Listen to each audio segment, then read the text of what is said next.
না থাক, ছোট মুখে বড় কথা মানায় না। তবে হ্যাঁ, বাপেরও বাপ আছে, তার প্রমাণ সেদিনের সেই দিদি মিত্র যা বিবেকের একটা চাবুকের আঘাতে আমার এই অহংকারী দিদিকে সব অহংকারী একদিন না একদিন ভেঙে চূর্ণ করে দেবে। ভেঙে গেল আমার স্বপ্ন, স্বাদ, আশা, ভালোবাসা ভেঙে চুরমার হয়ে গেল। প্রত্যেক আমাদের অতীত জানতে পেরে কোথায় যেন উদ্ভ্রান্তর মতো ঘুরে বেড়াচ্ছে।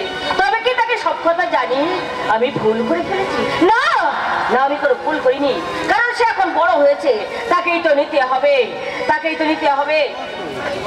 অন্যায়ের অত্যাচারের প্রতিবাদ, পাপাচারের ধর্মের অপাচার। না না, কি আমার মাথাটা ঘুরছে কেন? দুশ্চিন্তার জমাট বাঁধা কান্না আমার বুক ফেলে বেরিয়ে আসতে চাইছে কেন? অবসরের চোখটা আমার বুঝে আসছে কেন?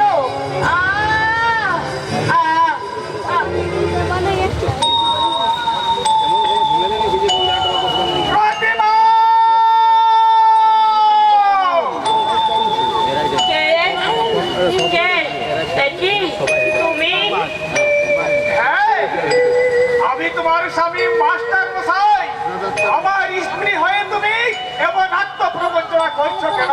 আত্মপ্রবঞ্চনা নয় বলতে চাও ছেলেকে রণক্ষেত্রে পাঠিয়ে ঘরে বসে মায়ের হাত করে আত্মপ্রবঞ্চনা ছাড়া আর কি বলে? তাহলে কি আমি কিছু ভুল করে ফেললাম? এই প্রশ্নের উত্তর আমি নয় দেবে ভবিষ্যৎ। তাহলে কি তুমি চাও না তোমার ছেলে অন্যায়ের বিরুদ্ধে লড়াই লড়বে, পাপাচারের বিরুদ্ধে গর্জে উঠবে? এটা তো সব বাবা মায়ের মতো আমিও চাই। কিন্তু কি ছেলেকে রণক্ষেত্রে পাঠিয়ে রণের উপযুক্ত তৈরি করেছ তো? আমি মা হয়ে ছেলেকে যুদ্ধে পাঠিয়েছ। এবার চাণক্যের মতো বুদ্ধি যোগাও, মহামায়ার মতো শক্তি আর প্রেরণা যোগাও, তবেই তো ছেলে যুদ্ধে জয়ী হবে। আমার মনটাকে কি বলে সান্ত্বনা দেব? চোখের সামনে ইতিহাসের দৃষ্টান্ত তুলে ধরে এ দেশের ইতিহাস, রামায়ণ, মহাভারতের মায়েদের কথা স্মরণ করে তোমাকে হতে হবে রাজপুতনার মা, রামায়ণের মা, মহাভারতের মা। মহাভারতের মা সত্যের জন্য কৌশল্যা 14 বছর নামকে ছেড়েছিলেন, জননী গান্ধারী চোখের সামনে দেখেছিলেন এক এক করে তার শত পুত্রের মৃত্যু। পারবো না, আমি আমার সন্তানের মৃত্যু দেখতে পারবো না, কিছুতেই না, কিছুতেই না।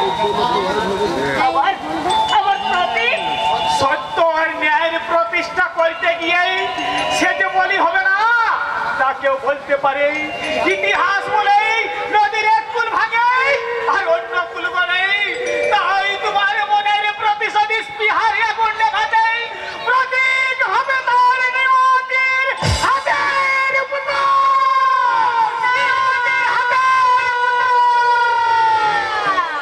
না না না না, না, এ হয় না, এ হতে পারে না, এ কিছুতেই হতে পারে না। আমার এই হৃদয়ের দাড়ি পাল্লায় একদিকে পৃথিবী, অন্যদিকে আমার প্রতীক, তা তো আমার প্রতীকের পাল্লা ভারী, তা পারবো না। কোনো কিছুর বিনিময়ে আমি আমার প্রতীককে হারিয়ে আমি বাঁচতে পারবো না, আমি বাঁচতে পারবো না। প্রতীককে হারাতে হয়ে এমন অলিল কান্না আপনার মনে এলো কি করে? কি আনন্দ! এসো এসো বাবা, এসো, খবর সব ভালো তো? কি করে ভালো থাকবে মাসিমা? যে প্রতীককে আমি আমার আদর্শ বলে মনে করি, সেই প্রতীক যদি আজ কেন, কি আছে প্রতীকের?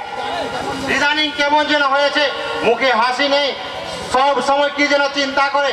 আর আমার বাবার নাম শুনলে, তোমার বাবার নাম? প্রখ্যাত ইন্ডাস্ট্রিয়াল সমাজসেবী রুদ্র প্রতাপ সেন শর্মা।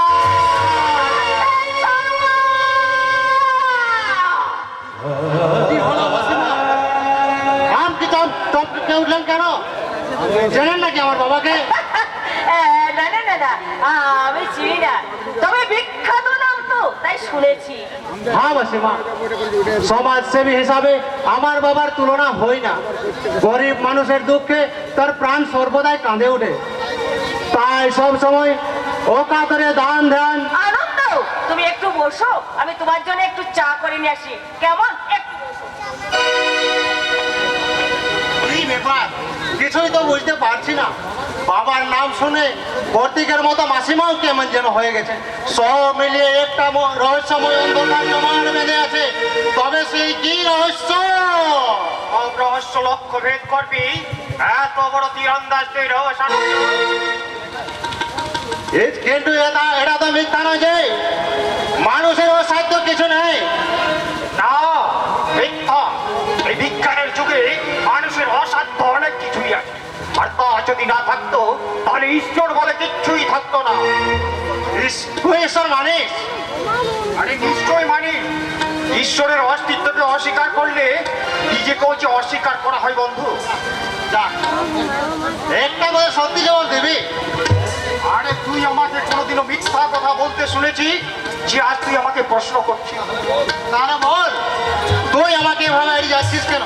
কি এমন অপরাধ করেছি আমি? এই প্রশ্ন আমি নিজেকেও করেছিলাম আনন্দ, কিন্তু আমি তার কোনো উত্তর পাইনি। কোন বলে আমি হারিয়ে যাচ্ছি, কোন সর্বনাশার দুশ্চিন্তায় আমাকে গ্রাস করছে, আর কেনই বা আমি? হাজার কথা জ্বালিয়ে জড়িয়ে তুই আমাকে ভুলাতে পারবি না করতে। ওনাকে তোকে আমি চাইছি না আনন্দ। যাক শোনো, তোর তো আর টাকার অভাব নেই, তাই তুই আছিস গিয়ে একটা সেল ফোন নিবি আর নাম্বারটা আমাকে জানিয়ে দিবি। তারপর আমি যখন যা জানতে চাইবো তুই দয়া করে আমায় একটু উত্তরটা দিবি। ব্যাস, লেখা চুকে গেল, নাহলে আর কেউ কাউকে এড়িয়ে চলতে পারবে না। কত সুন্দর ভাবে আমাকে তুই বুঝিয়ে দিলি। এক রহস্য ভেদ করতে আসে তোর আরেক রহস্য ভেদ জড়িয়ে পড়লাম। তবু তোর কথা মতো কাজ করব, কারণ তুই আমার আদর্শ। তাই তোর কথাকে অমান্য করে বা আর তোকে সাহায্য না করে আমি আমার বিবেকের কাছে ছোট হতে পারবো না, পড়তে ছোট হতে পারবো না। আনন্দ, আনন্দ, আদর্শ, বিবেক, মনুষ্যত্ব, না, এই ঘুম ধরা সমাজে নেই। ওগুলো শুধু কথার কথা। আর এই সস্তা সেন্টিমেন্টের কথা ভুলে দিয়ে আমাকে আমার লক্ষ্যের দিকে এগিয়ে যেতে হবে। আমি পরশুরামের কঠোর কথা, এই ক্ষত্রিয়ের করিব বিশ্ব, আনিব শান্তির শান্ত উদার, আমি হলব রামের সত্য। আমি উপায় ফেলিব অধীর বিশ্ব, অবহেলে নব সৃষ্টির মহানন্দে, মহানন্দে। কি ব্যাপার প্রতীক, কিসের এত হাসি উল্লাস? উল্লাস নয় মা, উল্লাস নয়, এ আমার প্রতিজ্ঞার নগ্ন। আশপাশের লক্ষ্য বস্তু নির্ধারণ করতে গিয়ে তুই কি তোর মাকে ভুলে যাচ্ছিস বাবা? কোন সন্তান যদি তার মাকে ভুলে যায় সন্তানের জন্য তার মায়ের জঠর জ্বালা, তাহলে যে তার মানব জন্মটাই বৃথা হয়ে যায়। তাহলে এতদিন তুই কোথায় ছিলি বাবা? আমার কথা কি তোর মনে ছিল মা, আজও আছে আর থাকবেও চিরকাল। কিন্তু মা, আমার প্রতিদ্বন্দ্বী যে সমাজের এক গণমান্য ব্যক্তি, দেশ জুড়ে তার কালো হাতের বিস্তার, তার সন্তান সন্ততির দল। হ্যাঁ রে, আনন্দ, আনন্দকে চলে গেছে বাবা। হ্যাঁ মা, এই কর্তব্যের নাক পাশে বন্দী হয়ে যুগের আমি লক্ষণ। তাই ওই নাক পাশ থেকে মুক্তি হওয়ার জন্য ওই আনন্দ নামক করুণ পাখিটার আমার সাহায্য প্রয়োজন। তাই তো আমি তাকে তার মাথায় একটা ভার চাপিয়ে দিয়ে বাঁচিয়ে দিয়েছি। কিন্তু আনন্দ তোকে কি সাহায্য করবে? ও নিজেই তো সেই শয়তান রুদ্র প্রতাপ সেন সর্বত ছেলে। কাটো ছাড়া কিন্তু কাটা তোলা যায় না মা। তাই ওই আনন্দ নামক কাটো করে ওই রুদ্র প্রতাপের বড় ছেলে বিশাল আর মেয়ে পামেলা নামক কাটো দুটোকে আমি তুলবই। কিন্তু প্রতীক, তারপর ওই ডাল পড়াবিহীন রুদ্র প্রতাপের মূল আমি উপরে নেবই নেব। তোর বাবা, তোর দাদা, তাদেরও আমি সন্ধান করে চলেছি মা।